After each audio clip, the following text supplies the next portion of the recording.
नमस्कार, नमस्ते बिहार में राहुल ओझा आपके साथ। नमस्ते बिहार, मैं हूं आपके साथ शिप्रा झा। और इस बीच गोपालगंज से बड़ी खबर है, जहां कांग्रेस जिलाध्यक्ष के घर पर फायरिंग हुई है। कई राउंड गोली चली है। आपसी रंजिश में घर पर फायरिंग हुई है। कांग्रेस जिलाध्यक्ष ओम प्रकाश गर्ग बताए जा रहे हैं जिनके यहाँ पर फायरिंग की गई है। नगर थाना के थाना रोड की यह घटना सामने आई है। तो आपसी रंजिश बताया जा रहा है जिस वजह से ये फायरिंग हुई है। कई राउंड गोली चली है।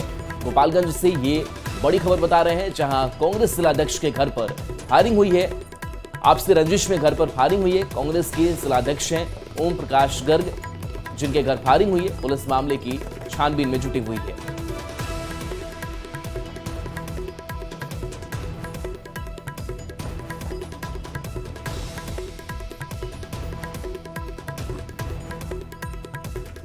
बिहार में दूसरे चरण की वोटिंग हुई और दूसरे चरण में बिहार की 5 सीट किशनगंज, कटिहार, पूर्णिया, भागलपुर और बांका में 58.58% मतदान हुआ, जो कि 2019 के मुकाबले करीब 4% कम है। 2019 में इन 5 सीटों पर 62.92% वोटिंग हुई थी। यानी जो प्रयास किए गए थे वोटिंग प्रतिशत बढ़ाने के लिए, उसमें थोड़ा इजाफा जरूर नजर आया, लेकिन 2019 के मुकाबले दूसरे चरण में भी 4% वोट कम पड़े।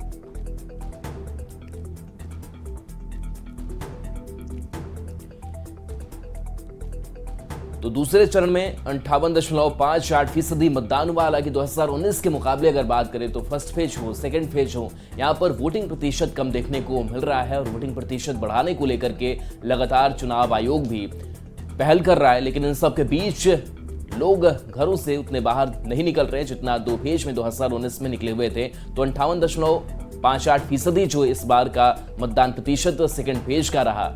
और इसके साथ साथ किशनगंज 64%, 2019 में आज 66.38% वोटिंग हुई थी। वहीं अगर बात करें कटिहार की तो 64.06% यहाँ पर वोटिंग इस बार हुई है। पूर्णिया में 59.94% वोटिंग हुई, जबकि 65% के करीब 2019 में वोटिंग हुई थी। भागलपुर की बात करें तो 51% और 2019 में यहाँ पर 30.29% वोटिंग हुई। तो भागलपुर में मतदान प्रतिशत जरूर बढ़ा है। तो दूसरे चरण में ओवरऑल 58.58% मतदान।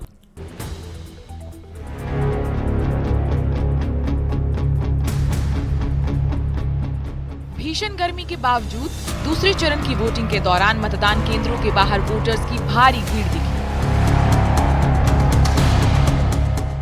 दूसरे चरण में बिहार की 5 सीटों पर शाम 6 बजे तक 58.58% तक मतदान हुआ, जो 2019 के मुकाबले करीब 4% कम है। 2019 में इन 5 सीटों पर 62.92% वोटिंग हुई। 6 बजे तक जो अनुमानित है उस वोटिंग परसेंटेज है 58.58। दूसरे चरण के चुनाव में सबसे ज्यादा वोटिंग कटिहार में हुई, जबकि सबसे कम वोटिंग भागलपुर में हुई। अब एक एक कर इन 5 सीटों पर हुई वोटिंग के परसेंटेज को जान लीजिए।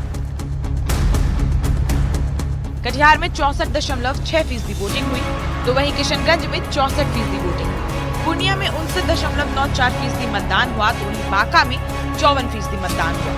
वहीं भागलपुर में सिर्फ 51% ही वोटिंग हुई। किशनगंज का 64% है, कटिहार का 64.6% है, पूर्णिया 59.94% है, भागलपुर 51% है और बांका 54% है।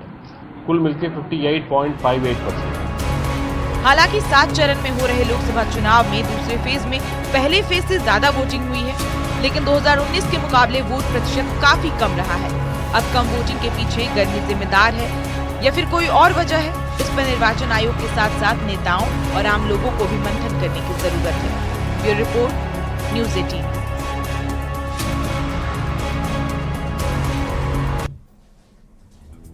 प्रधानमंत्री नरेंद्र मोदी ने एक बार फिर कांग्रेस और इंडिया अलायंस पर ओबीसी का हक छीनने की साजिश का आरोप लगाया है। पीएम ने बिहार के अररिया में जनसभा को संबोधित करते हुए कहा कि कांग्रेस बैकडोर से ओबीसी का हक अपने वोट बैंक को देना चाहती है। तो पीएम मोदी ने कांग्रेस के कर्नाटक मॉडल का जिक्र करते हुए कहा कि कांग्रेस ने मुसलमानों को ओबीसी में शामिल कर ओबीसी के आरक्षण में संधमारी कर ली। अब कांग्रेस पूरे देश में ये मॉडल लागू करना चाहती है, लेकिन जब तक मोदी है तब तक ये संभव नहीं है। कांग्रेस की लूट जिंदगी के साथ भी, जिंदगी के बाद भी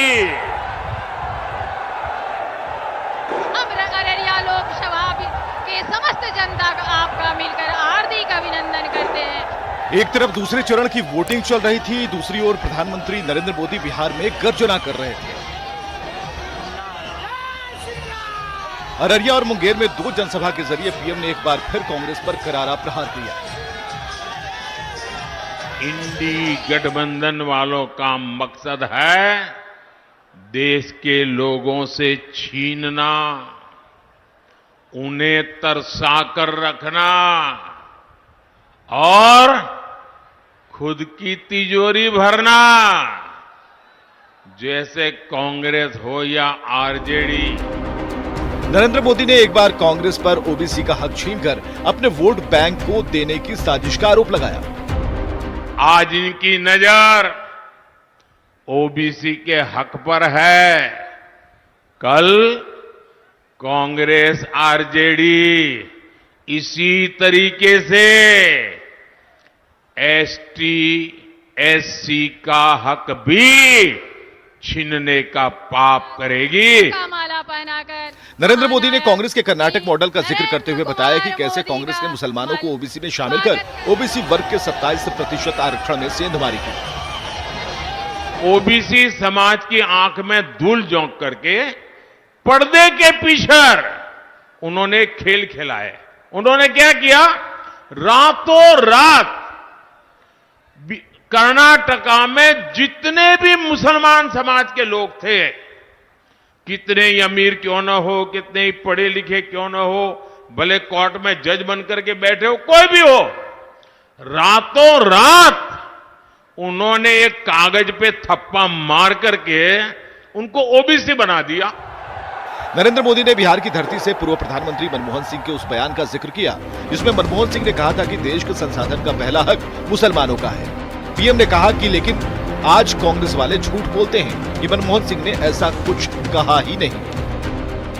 डॉक्टर मनमोहन सिंह जी का एक और पुराना वीडियो सामने आया है जिसमें फिर से वो वही कह रहे हैं कि देश के संसाधनों पर पहला हक मुसलमानों का है। पहले चरण में जहां मटन, मछली, मुगल जैसे मुद्दे सबसे अधिक चर्चा में थे, तो दूसरे चरण के चुनाव में संपत्ति के बंटवारे का मुद्दा, विरासत टैक्स और कर्नाटक में मुस्लिम आरक्षण का मुद्दा हावी रहा, जो तीसरे चरण में बरकरार है। पिछले 4 से 5 दिनों में प्रधानमंत्री मोदी ने चुनावी पिच पूरी तरह बदल दी है। सवाल है कि क्या प्रधानमंत्री ने पूरी चुनाव लड़ाई को ही बदल दिया है, जिसमें कांग्रेस उलझ कर रह गई है। मुस्लिम लीग की सोच का ही प्रतिबिंब है। न्यूज 18 के लिए अररिया से संतोष और मुंगेर से अरुण शर्मा की रिपोर्ट।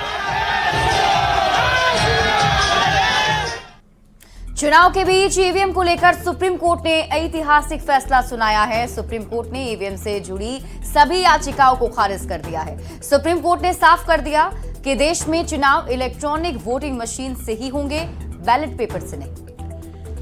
इसके अलावा ईवीएम से वीवीपैट स्लिप की 100% क्रॉस चेकिंग भी नहीं होगी। सुप्रीम कोर्ट के फैसले को प्रधानमंत्री नरेंद्र मोदी ने इंडियन अलायंस के नेताओं के मुंह पर तमाचा बताया है। बैलेट पेपर वाला पुराना दौर वापस लौट करके नहीं आएगा। लोकतंत्र लोकतंत्र लोकतंत्र देश में ईवीएम से ही चुनाव होंगे, बैलेट पेपर वाला युग नहीं लौटेगा। ये बात शुक्रवार को सुप्रीम कोर्ट ने साफ कर दी। सुप्रीम कोर्ट ने बैलेट पेपर से चुनाव करवाने और वीवीपैट के साथ 100% मिलान करने की मांग वाली सभी याचिकाओं को खारिज कर दिया है। हालांकि सुप्रीम कोर्ट ने 2 निर्देश भी दिए हैं। पहला, ईवीएम 45 दिनों तक सुरक्षित रहेगी और दूसरा ये कि अगर नतीजों के बाद 7 दिनों के भीतर शिकायत की जाती है तो जांच कराई जाएगी। सुप्रीम कोर्ट से इस फैसले से चुनाव आयोग को तो राहत मिली ही, प्रधानमंत्री नरेंद्र मोदी को इंडी अलायंस पर हमला बोलने का बड़ा मौका मिल गया है। आज सुप्रीम कोर्ट ने अभी 1-2 घंटे पहले ही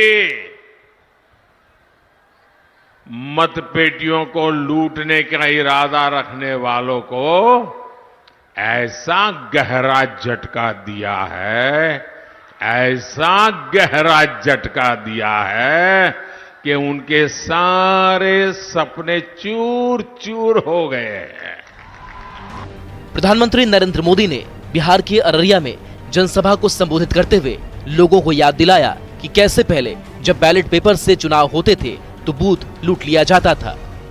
ये वो लोग हैं जिन्होंने दशकों तक बैलेट पेपर के बहाने लोगों का, गरीबों का अधिकार छीना। पोलिंग बूथ लूट लिए जाते थे, बैलेट पेपर लूट लिए जाते थे। प्रधानमंत्री ने कहा कि सुप्रीम कोर्ट का ये फैसला ऐसे लोगों के मुंह पर तमाचा है जो ईवीएम को बदनाम करने में लगे थे। सुप्रीम कोर्ट ने ऐसा करारा तमाचा मारा है, ऐसा करारा तमाचा मारा है, ये अब मुंह ऊंची करके देख नहीं पाएंगे जी। दूसरे चरण के मतदान के दौरान ही सुप्रीम कोर्ट का एक अहम फैसला आया है। इस फैसले से चुनाव के बीच इलेक्शन कमीशन को बड़ी राहत मिली है। साथ में वैसे लोगों को करारा झटका लगा है जो हर चुनाव के पहले ईवीएम की विश्वसनीयता पर सवाल खड़े कर दिया करते हैं। न्यूज़ 18 के लिए अररिया से सतीश कुमार के साथ ब्यूरो रिपोर्ट। तो दूसरे चरण के मतदान के बाद बीजेपी ने सभी सीटों पर जीत का दावा किया है। स्वास्थ्य मंत्री मंगल पांडे ने कहा कि मतदान प्रतिशत जरूर कम है, लेकिन सभी सीटों पर बीजेपी जीत दर्ज करेगी। लोगों ने विकास के लिए वोट किया है। इसको आगे बढ़ाने के लिए वोट कर रहे हैं। वो जो भाषा बोल रहे हैं वो भाषा देश को आत्मनिर्भर बनाने वाली पार्टी को मजबूत करने के लिए बोल रहे हैं।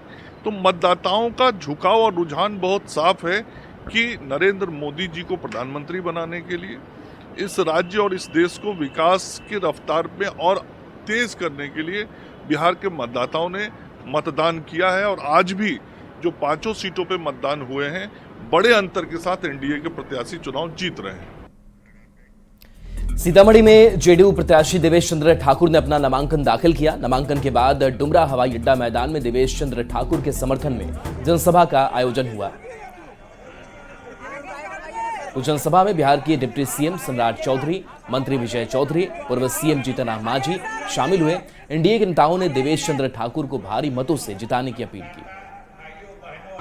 जो आपने डबल इंजन की सरकार बनाई है साथियों, उसके माध्यम से हम लोग 58 लाख परिवार, मतलब बिहार के 14 करोड़ लोगों में लगभग 9.5 करोड़ लोगों को आयुष्मान भारत कार्ड से मुफ्त इलाज कराने का काम करेंगे साहब। मुफ्त बिजली तो हम नहीं देंगे, लेकिन बिजली को जीरो करने का कंसेप्ट जरूर लाएंगे।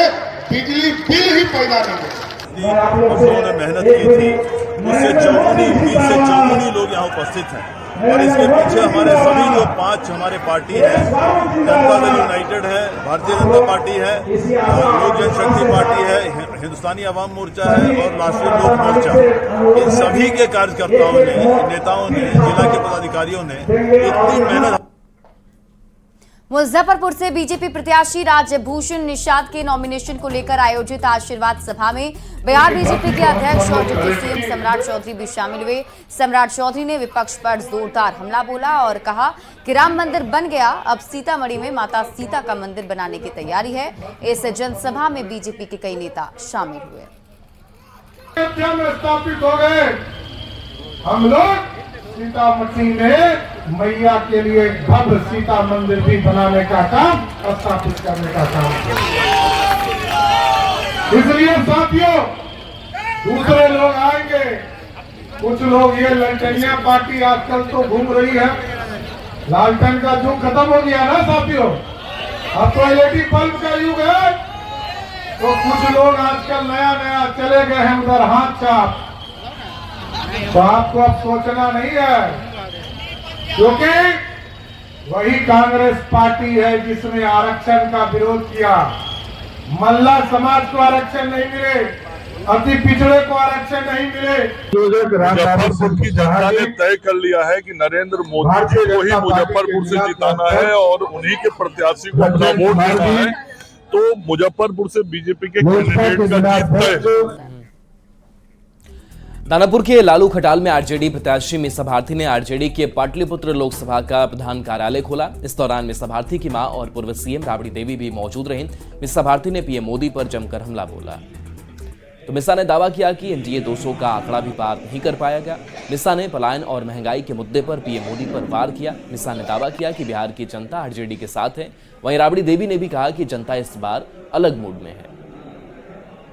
क्षेत्र की जनता का ये बहुत दिन ये डिमांड था कि मतलब क्षेत्र में ही कहीं आपका स्थान हो, तो इसीलिए आज हम लोग यहाँ पे सब लोग आगे सभी क्षेत्र के जितने भी जनता है, जितने भी कार्यकर्ता है या नेतागण है, मतलब आराम से आके यहाँ पे मिल सके।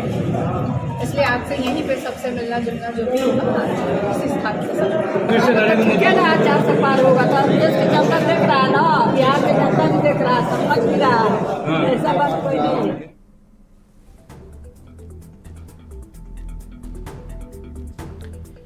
तो लालू खटाल में मीसा ने प्रधान कार्यालय खोला है। पाटलिपुत्र लोकसभा का यहां प्रधान कार्यालय खोला है। तो चुनावी समर में लगातार इस कार्यालय का इस्तेमाल भी किया जाएगा। और मीसा भारती ने इस बीच पीएम मोदी पर हमला भी बोला। और यहाँ रुक रहे एक छोटे से ब्रेक के लिए, जल्द लौटते हैं वापस।